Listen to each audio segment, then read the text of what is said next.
Good morning students. आज exercise 1.5 के जो रिमेनिंग क्वेश्चंस हैं उनकी चर्चा करेंगे और एक्सरसाइज 1.6 के क्वेश्चंस की चर्चा करेंगे। एक्सरसाइज 1.5 में जो क्वेश्चन नंबर 4 है, इस क्वेश्चन नंबर 4 में कह रहा है कि अंडर रूट 9.3 को किसी नंबर लाइन पर कैसे रिप्रेजेंट किया जा सकता है। कोई भी डेसिमल वैल्यूज़ जो स्क्वायर रूट में हो और उन्हें आपको नंबर लाइन पर रिप्रेजेंट करना हो तो उसके लिए सबसे पहले क्या करेंगे, आप स्केल में 9.3 सेंटीमीटर की डिस्टेंस को मार्क करेंगे। मान लीजिए हमने ये पॉइंट ए लिया और ये पॉइंट बी लिया जिसकी डिस्टेंस 9.3 सेंटीमीटर थी। सबसे पहला काम, जितनी डिस्टेंस आपको गिवन है उस डिस्टेंस को स्केल में आप ए बी पॉइंट मार्क कर लेंगे। उसके बाद बी पॉइंट से 1 सेंटीमीटर की डिस्टेंस को एक्सटेंड करेंगे जो कि सी पॉइंट तक जाएगा। सी पॉइंट तक जाएगा और ये बी सी की डिस्टेंस 1 सेंटीमीटर होगी। आप डेसिमल में कोई भी वैल्यू लेंगे, उस डेसिमल वैल्यू में आपको 1 सेंटीमीटर एक्स्ट्रा लाइन ही खींचना है।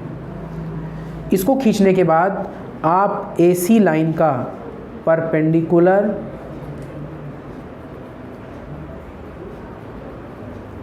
बाइसेक्टर खींचना है।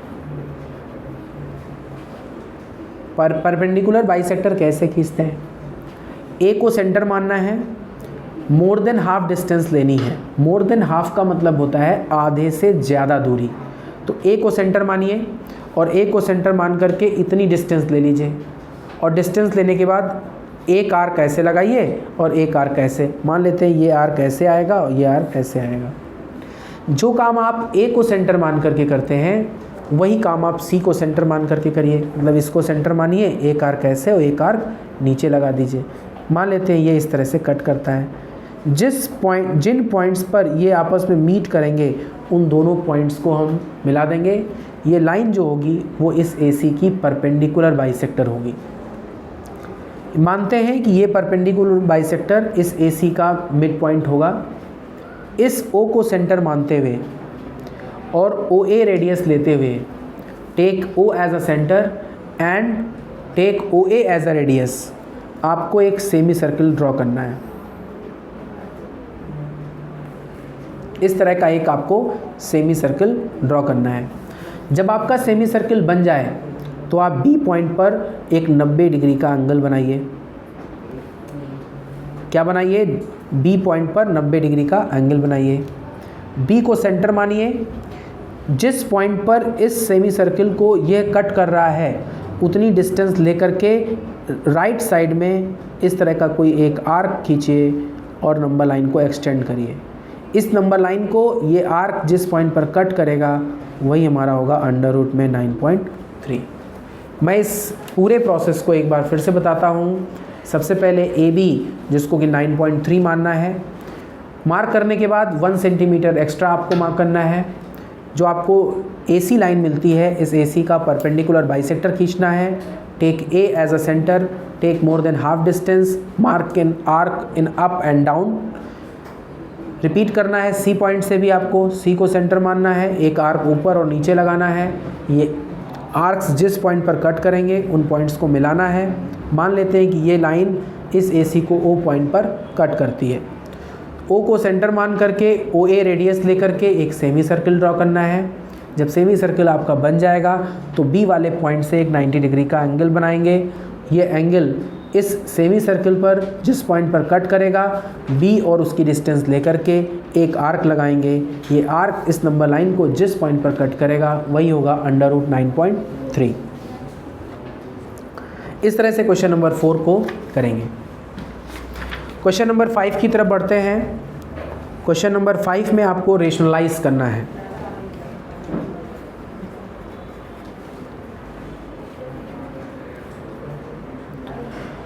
रेशनलाइज करने में सबसे पहला जो क्वेश्चन है वो है 1/√7। और जब एक स्क्वायर रूट में कोई प्राइम नंबर लिखा हो डिनोमिनेटर में तो उसको रेशनलाइज करना बहुत आसान होता है। आपको इसमें सेम √7 से न्यूमरेटर और डिनोमिनेटर दोनों में आप मल्टीप्लाई कर देंगे। जब आप मल्टीप्लाई करेंगे तो 1/√7 अंडर रूट में 7 आ जाएगा और जब इसको मल्टीप्लाई करेंगे तो डिनोमिनेटर में 7 होगा, जो कि एक रेशनलाइज्ड फॉर्म होगा।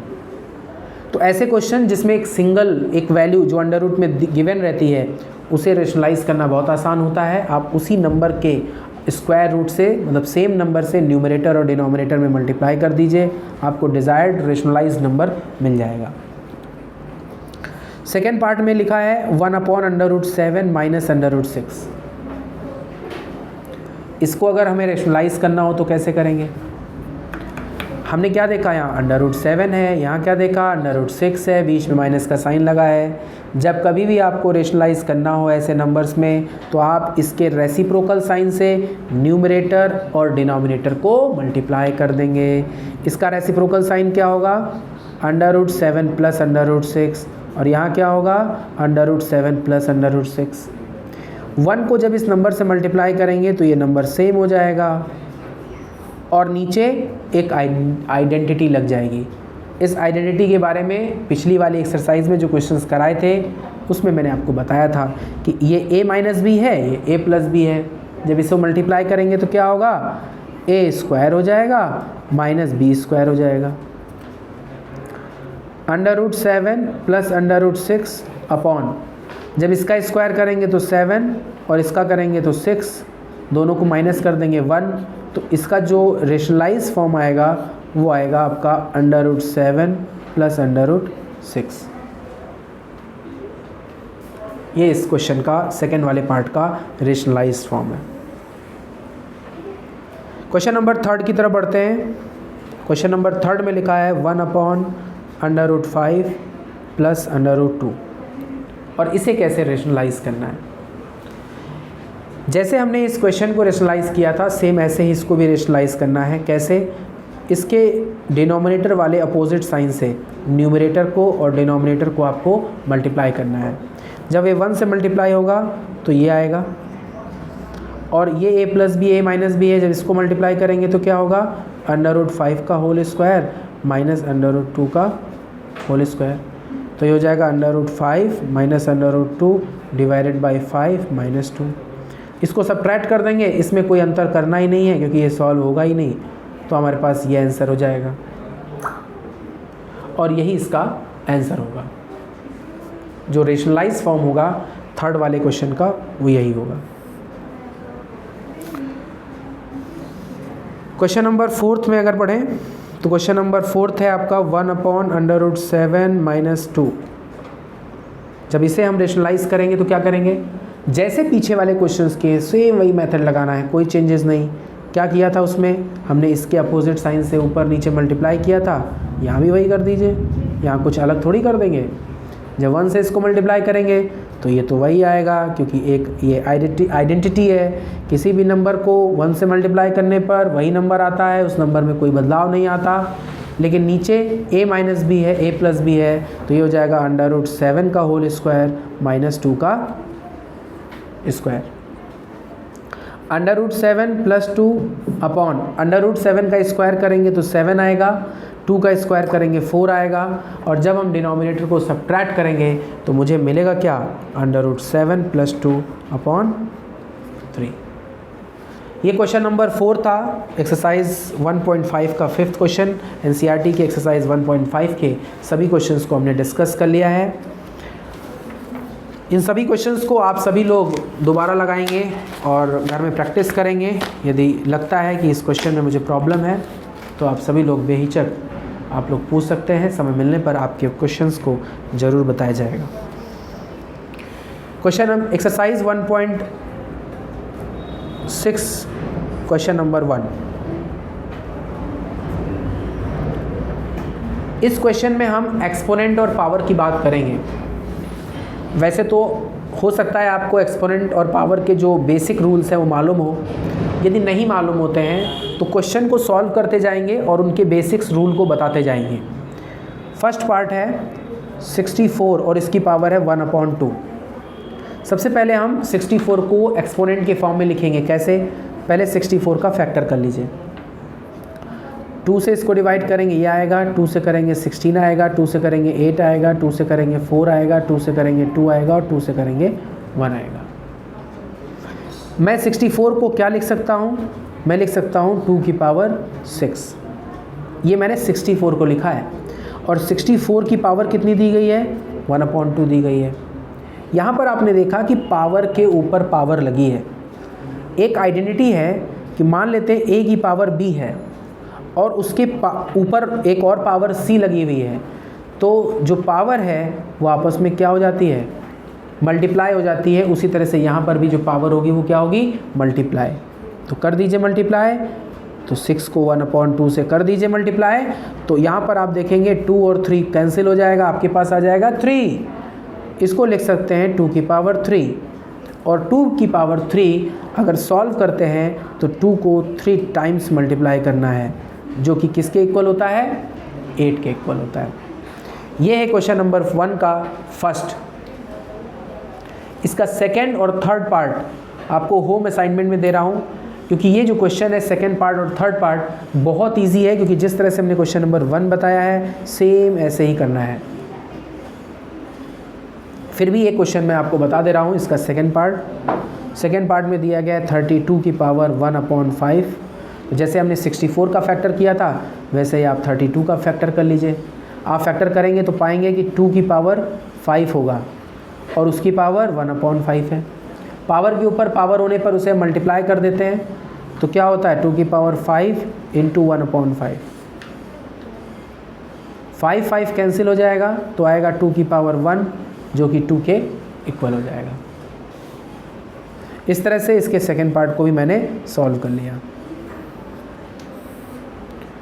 Question number 2, find the value of 9 to the power 3/2।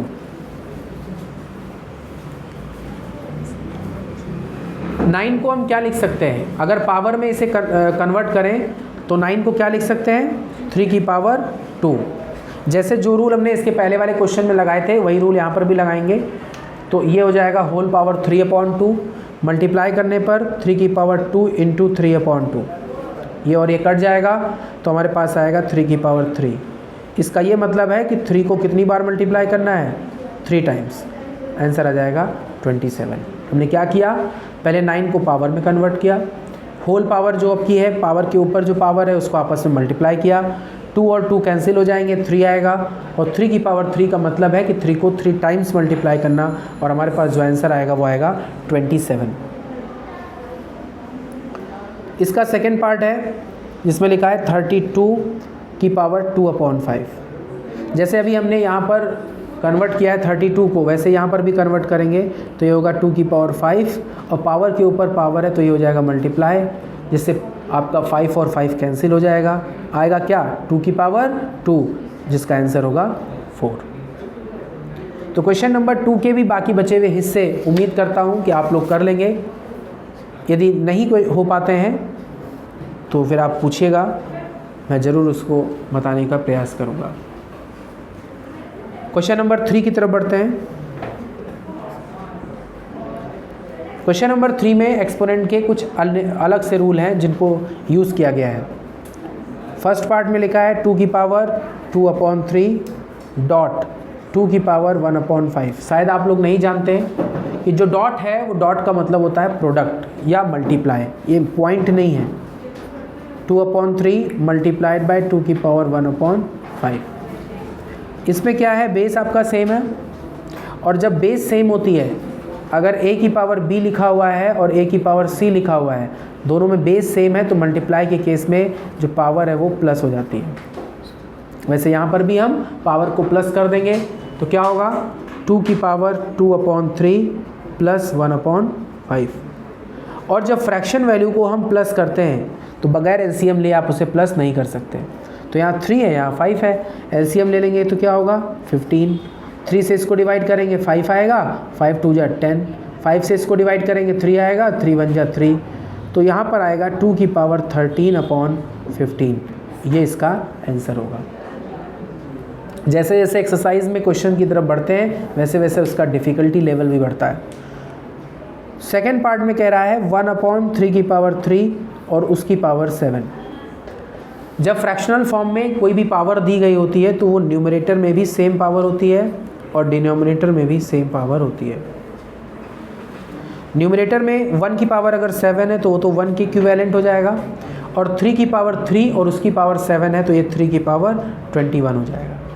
इसमें इतना ही सॉल्व करना था और कुछ नहीं करना था।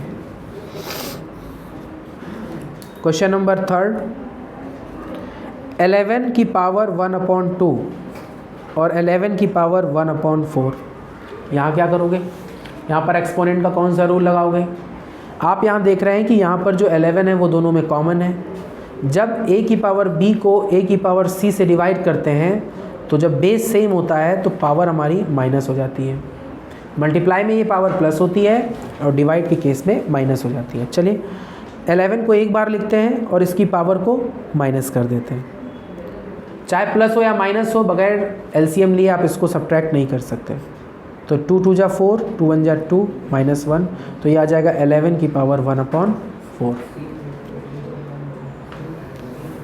लास्ट क्वेश्चन है एक्सरसाइज का और चैप्टर का भी, 4th पार्ट, 7 की पावर 1/2 डॉट 8 की पावर 1/2। इसमें एक नई आइडेंटिटी लग रही है। जैसे मैंने आपको बताया कि a की पावर b है और मल्टीप्लाई कर दें c की पावर b से, इसमें क्या चीज़ सेम है? पावर सेम है और बेस डिफरेंट है। और जब पावर सेम होता है तो पावर को कॉमन ले लिया जाता है और बेस को मल्टीप्लाई कर दिया जाता है। उसी तरह से इसमें भी आपका बेस डिफरेंट है लेकिन पावर सेम है, तो आपको पहले पावर को कॉमन ले लेना है, वो हो जाएगा 1/2 और जो बेस हैं उन्हें मल्टीप्लाई कर देंगे तो आएगा क्या? 56 की पावर 1/2। इस तरह से इन क्वेश्चंस को हम हल कर सकते हैं। ये एक्सरसाइज 1.6 और ये चैप्टर दोनों यहीं पर समाप्त होते हैं। बहुत बहुत धन्यवाद।